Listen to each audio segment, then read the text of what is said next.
What's going on, my YouTube friends? I'm here to talk to you guys today about why I believe MSTR stock is not a Ponzi scheme. To do this, I'm going to tell you guys basically what a Ponzi scheme is, how Charles Ponzi came up with the Ponzi scheme, how he got caught, and then why MSTR, Michael Saylor, Strategy Inc. don't fall into this realm of Ponzi scheme like at all. Okay, so yeah, before I get into it, make sure to subscribe to the channel if you haven't. And let me know what your Bitcoin price targets are below. If you don't mind, also like the video, promote the video to other people. Okay, so basically, what is a Ponzi scheme and who was Charles Ponzi?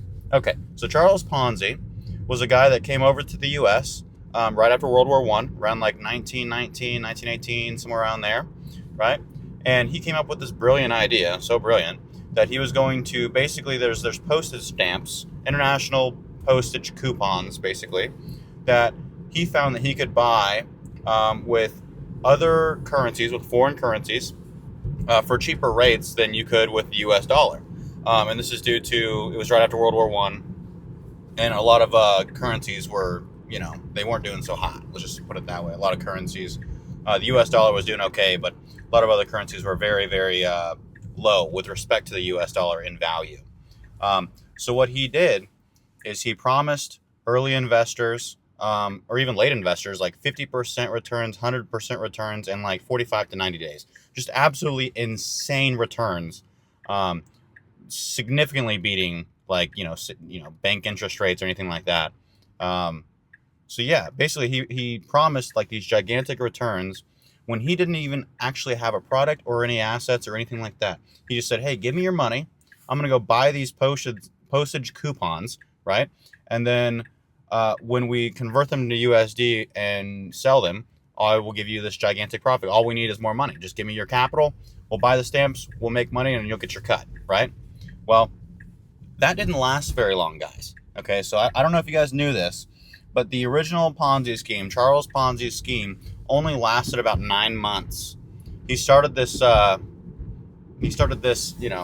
basically business model in December of 1919, and by August of 1920, he had been caught, and he was subsequently deported and put into prison for, I believe, for over a decade, right?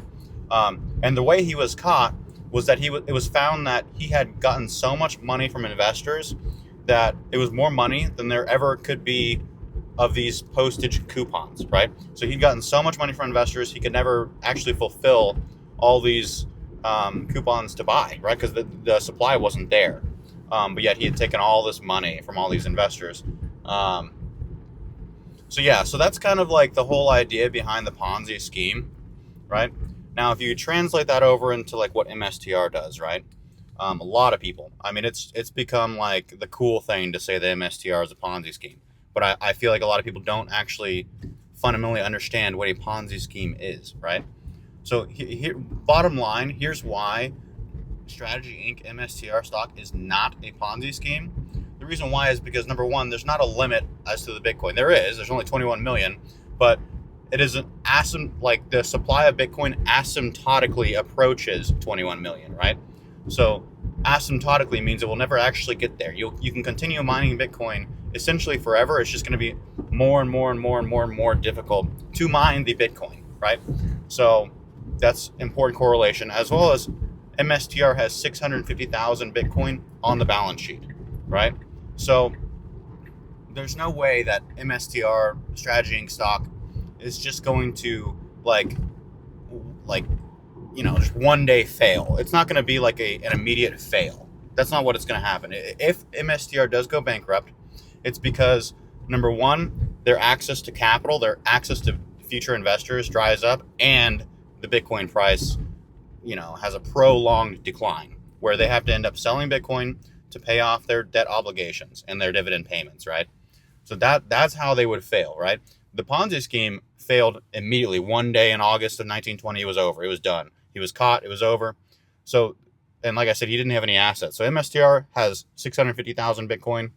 Ponzi scheme, no assets. Okay. This Ponzi scheme was also just some guy just operating, a business model, like basically as a private business in a way. And as opposed to MSTR, which is a publicly traded, SEC regulated company, right? So everything that associated with their business model is regulated by the SEC. So that's a big deal. That's a very big difference, as well as, like the Ponzi scheme promised like crazy profits really, really quickly. Talking 50% in 45 days, 100% in 90 days, somewhere around there, right? Nowhere has Michael Saylor or anyone from MSTR ever said, hey, we're going to get you 45 or 50% returns in 45 days or 100% returns in 90 days or anything like that, right? That hasn't occurred. No one's saying that. Now, MSTR and Michael Saylor are saying, hey, we think Bitcoin price is going to go up substantially and pretty quickly. So we are a leveraged Bitcoin play. But at the same time, we're not suggesting you're going to make absolutely 100% in 3 months. They've never said anything crazy like that. As well as like their profits, like I said, their profits are booked, right? So like, how do I put this? Their profits are booked where they're actually making hundreds of millions of dollars in profit a year just from their software business, let alone from their Bitcoin purchases, right? So like you have to, SEC regulation, you have to, basically report your profit gain, profit loss from your Bitcoin holdings every quarter, right? So the profits that they're making from their Bitcoin is like, it's baked into the regulations, right? So it's like, it's already there. Like the profits are proven. So not only are the profits proven, they're SEC regulated, and they're making hundreds of millions of dollars, like I said, from their business intelligence software, but also like potentially billions, if not tens of billions, in profit or loss on the balance sheet every single quarter, simply from their Bitcoin holdings, right? So big deal, guys. Like this is the idea as to why it's not a Ponzi scheme. Ponzi schemes, one day they just dry up and they're done, right? People,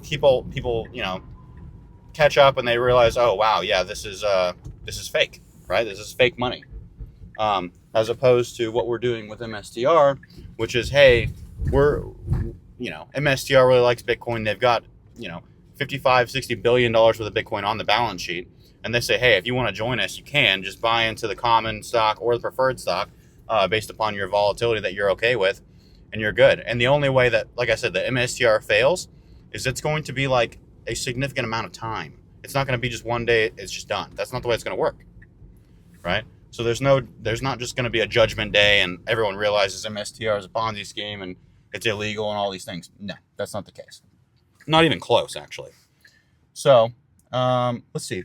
I feel like there's other things as well. Like, here's the thing is, like, with a Ponzi scheme, you have to take new money from new investors to pay off old investors, right?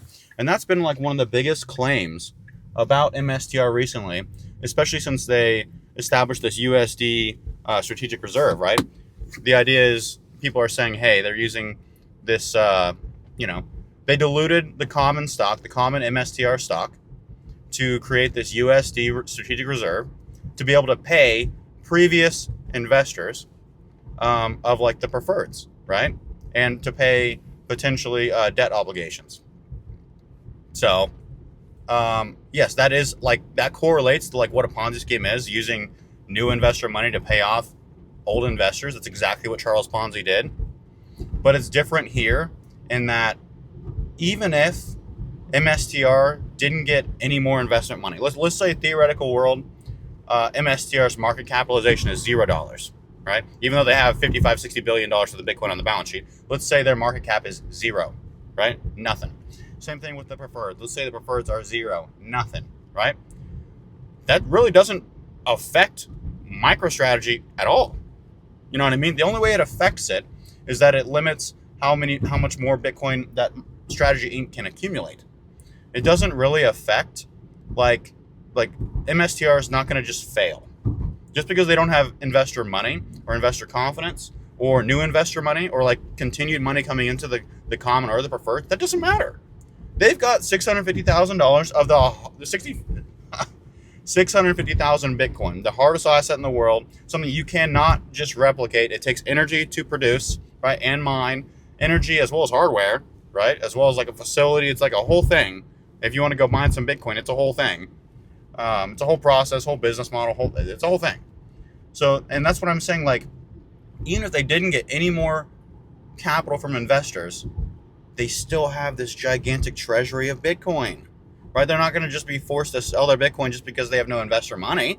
They can't add to their pile of Bitcoin. Sure, if no one wants to give them the money to buy more Bitcoin, okay, fine, right? But at the end of the day, the company has 650,000 Bitcoin on the balance sheet. What other company do you know that has that, right?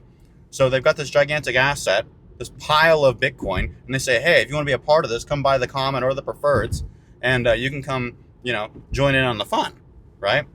That's the deal. So it's like, it's not, it couldn't be further from a Ponzi scheme. And the people that say that just because you're using, new investor money to pay off old investors, that's a Ponzi scheme. That's like 10% of a Ponzi scheme, right? That's 10% of the deal. The other 90% is important. You can't just say, oh, they use new investor money to pay off old investors. That's a Ponzi scheme. You can't say that. That shows that you are a little bit uneducated on the subject of what a Ponzi scheme truly is, right? The original Ponzi scheme didn't have 650,000 Bitcoin, right? He had nothing. He had, hey, investors, give me money. That way I can go buy these stamps at a basically arbitraging currency, right? And then we'll bring them in the U.S., sell them in USD, and we'll make some money. There was no assets behind this Ponzi. It was just, hey, give me your money. I know how this works. I'll give you a crazy return in a month or two, right? Nothing like that's happening with MSTR. Let alone, like I said, the fact is they've got a gigantic pile of Bitcoin, right? So with all that being said, guys, let me know what you guys think about this assessment below in the comment section. Let me know if you think I'm right. Let me know if you think I'm wrong. Let me know whatever you have to say about this. Let me know if you think it's a Ponzi scheme, whether it's not. And also let me know your Bitcoin price targets by the end of the year. Let me know your MSTR price targets. And yeah, guys, with all that being said, I'll let you go. Have a great day.